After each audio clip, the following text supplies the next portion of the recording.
Olá, meus irmãos, a paz do Senhor Jesus Cristo. Estamos aqui mais uma vez para mais o comentário de uma lição da editora Betel.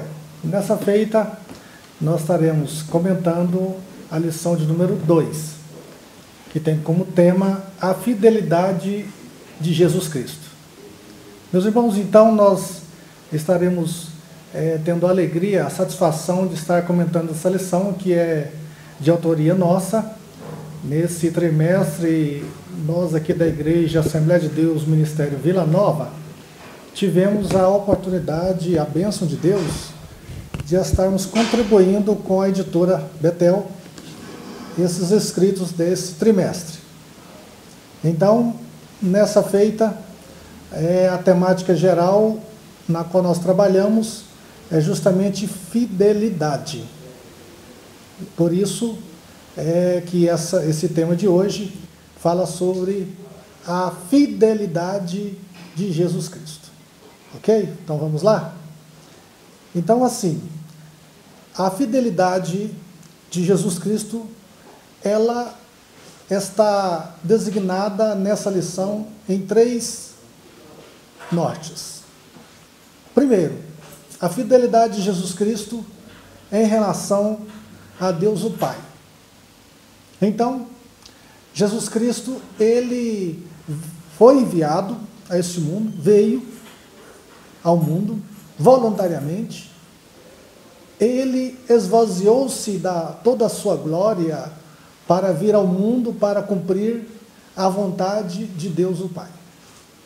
Então ele veio, conviveu, nasceu, conviveu, e assim ele teve que desenvolver, conforme o decorrer do tempo, essa missão para com a fidelidade ao Pai. Em todos os instantes, ao conviver com José, com Maria, não se tornou alvo dos colegas, da família, da sociedade, para ser desvirtuado, redirecionado para outros fins, né? A sua personalidade, a sua vontade, a sua ideologia. Jesus ele estava centrado no que ele deveria fazer aqui na terra.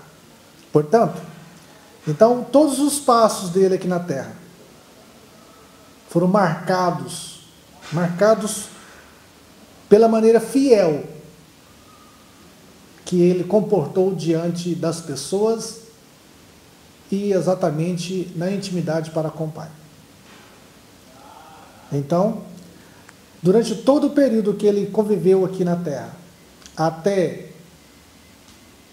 chegar à cruz, ser crucificado, até ser ressuscitado entre os mortos, em todos os instantes, nós vemos Jesus, ele dialogando, conversando, em todos os instantes ele cumprindo fielmente tudo o que Deus o Pai havia proposto para ele. Portanto, a fidelidade ao Pai, ela é designada da seguinte forma. Primeiro, relacionado na encarnação. Ele foi concebido pelo poder do Espírito Santo, conforme já havia profetizado pelos profetas no Antigo Testamento, conforme havia já designado que ele nasceria de mulher, assim como o profeta Isaías já havia comentado. E assim, nós podemos ver que, ao vir Jesus sendo gerado no ventre de Maria, para ser concebido por uma mulher, para que pudesse ser conforme as ordenanças da lei, que já havia sido exatamente colocada pelos profetas. Então Jesus ele vem.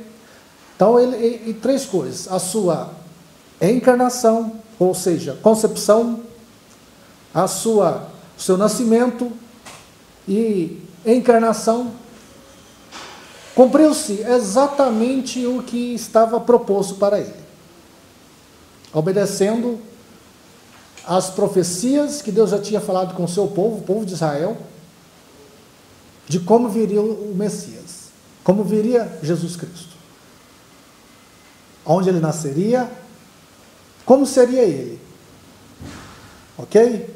Então, assim, ele se manteve fiel durante o processo de encarnação, assim como o evangelista João, ele disse, olha, no princípio era o verbo, e o verbo se fez carne, habitou-se entre nós, e vimos a glória do unigênito do Pai. Então, Cristo veio ao mundo, homem perfeito, e assim, ele vem para comunicar, a sua fidelidade, ele vem para comunicar a verdade. Olha que palavra bonita, verdade. Nos dias atuais, nós podemos ficarmos felizes ao ouvir a palavra verdade. Mais ainda, em saber que uma pessoa pratica essa verdade.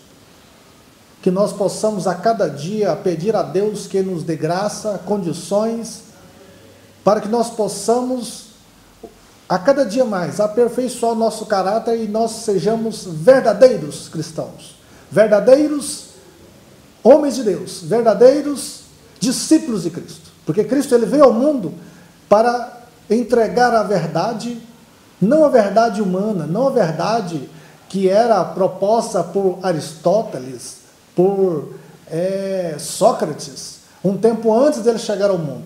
Então Jesus, ele chega logo após um período onde o contexto da língua grega havia expandido no mundo e a sociedade estava em uma situação de que estavam em meio às filosofias, à sabedoria socrática, onde Pilatos foi um desses, virou para Jesus e perguntou, uai, diz para mim, afinal, o que é a verdade?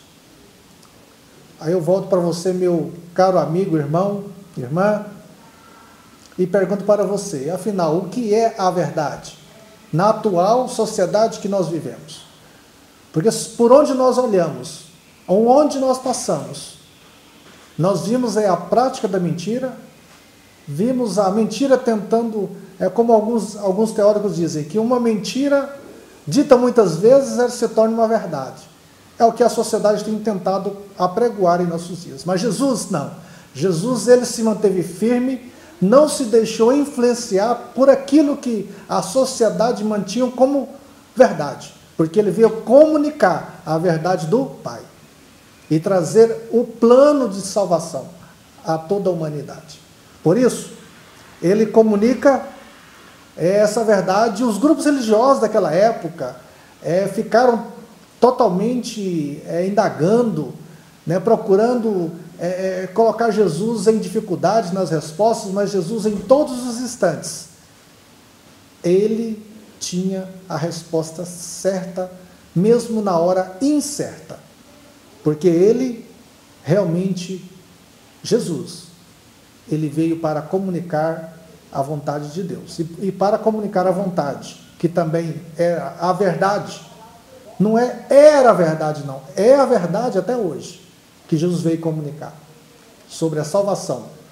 Então nós podemos nos alegrar com isso, porque ele traz. Jesus, ele não só cumpre a lei, mas ele traz aquilo que os grupos religiosos não poderiam fazer. Mas ele traz a vontade, ele traz a doutrina e comunica a doutrina do Pai, não dos grupos religiosos. Por isso, em submeter-se à vontade do Pai, ele submete como um filho obediente. Ele submete em fidelidade e torna-se humano e vem ao mundo. E aí ele não se envolve com a vontade de Roma. A vontade de Roma era o quê? Era de manter os domínios territoriais, domínios culturais. Aí não, ele não está preocupado em atender os domínios de Roma, a vontade de Roma. Ele está sempre buscando fazer e atender a vontade do Pai. Por isso, o segundo norte O segundo ponto é esse, a fidelidade de Jesus Cristo à sua missão.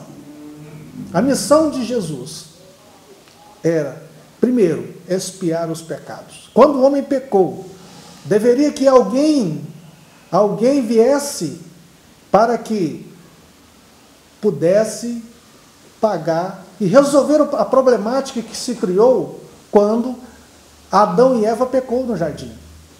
E quando nós vimos essa natureza humana decaída, pecadora, o que eu acho interessante aqui é que Deus, ele vai até o encontro do homem caído. A bondade de Deus é tamanha que ele vai ao encontro da ovelha desgarrada. Ele sai à procura e propõe uma solução. Jesus veio como uma solução, não a solução do bode, do cordeiro, da pombinha, sacrificado lá no Antigo Testamento, uma vez a cada ano. Não, Jesus ele veio para expiar os pecados de uma vez só. Ao expiar os pecados, ele fez isso permanentemente, serviu para o resto da eternidade. Por isso, meu amado, ele veio expiar os nossos pecados.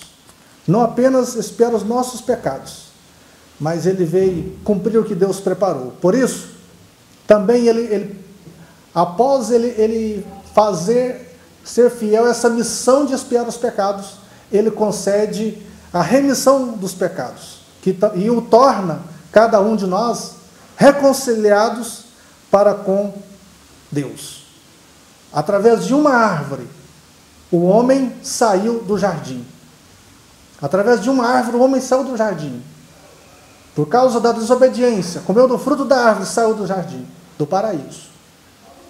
Mas, através de uma outra árvore, em forma de cruz, na qual Cristo foi pregado nela, o homem tem a opção, a oportunidade de retornar a fidelidade para com Deus, o Pai, na eternidade no paraíso.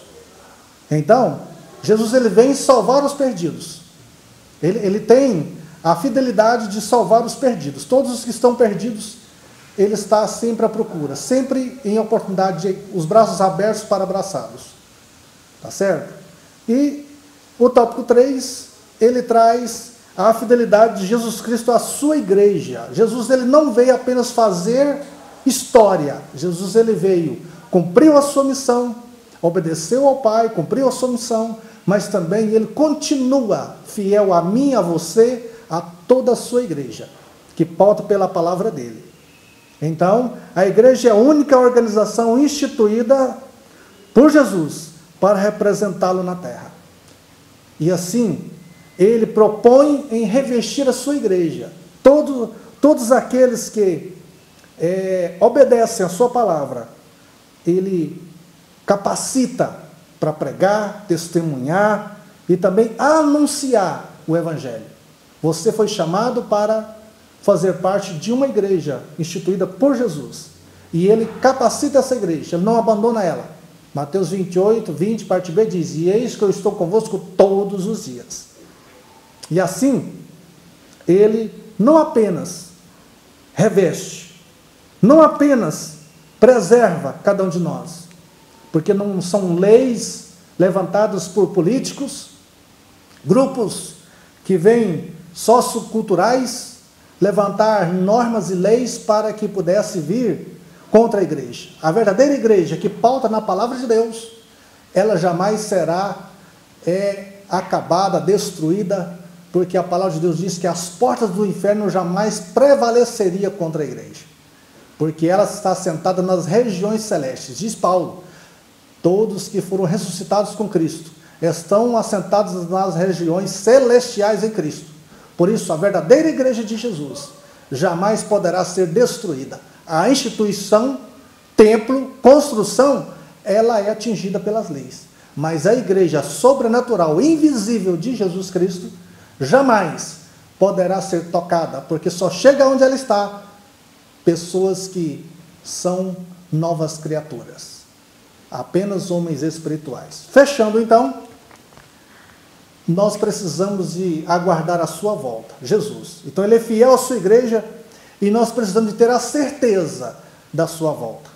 A noiva do Cordeiro tem a alegria de contar com a presença do noivo. É a única situação na face da terra em que a noiva conta com a presença do noivo durante todo o tempo, ininterrupta, dia e noite, mesmo antes do casamento. Porque o casamento só vai acontecer após a ressurreição dos mortos que morreram em Cristo, ou arrebatamento daqueles que estiverem aguardando fielmente a Jesus Cristo. Que nós possamos continuar sendo fiéis a cada vez mais, para que possamos alcançar a eternidade com Jesus Cristo. Por isso, a verdade aplicada que eu coloquei aqui, a fidelidade é uma característica requerida àqueles que almejam viver a eternidade com Jesus. Apenas para aqueles que querem, desejam viver com Ele. Tá certo? Eu deixo aqui o meu abraço a todos, agradecendo a Deus por essa oportunidade, e eu quero ainda, em tempo, apresentar o livro O Resgate da Fidelidade. Nosso irmão, amigo, companheiro, que participou como comentarista dessa revista, desse trimestre, pastor Reginaldo Cruz Ferreira. Adquire você esse livro, que vai te abençoar a sua vida, o seu ministério, a sua igreja. Que Deus nos abençoe em Cristo Jesus. Um grande abraço, até a próxima lição.